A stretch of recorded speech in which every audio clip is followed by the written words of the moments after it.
முன்னும் பின்னும் இல்லாத முத்திரையேக வார்த்தை 2000 ஆண்டுகளுக்கு முன் மனித குலத்தை மீட்க வேண்டும் என்பதற்காக விண்ணுலகத்தை விட்டு இறங்கி மண்ணுலகத்திற்கு வந்தது. பாவமே இன்பம் என்று எண்ணி படுத்து உறங்கின நாட்கள் அநேகம்.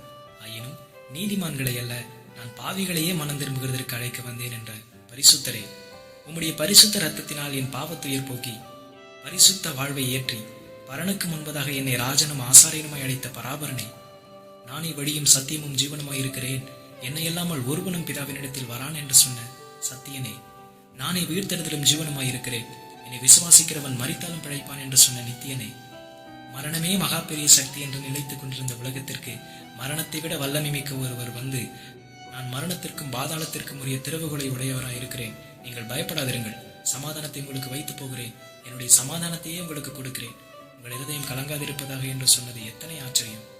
அவர்தான் வானமும் பூமியும் மரணமும் பாதாளமும் நடுநடுங்கக்கூடிய இயேசு என்கிற நாமமுடையவர். அவரைத்தான் நம் தலைமுறை தலைமுறையாக ஆராதித்து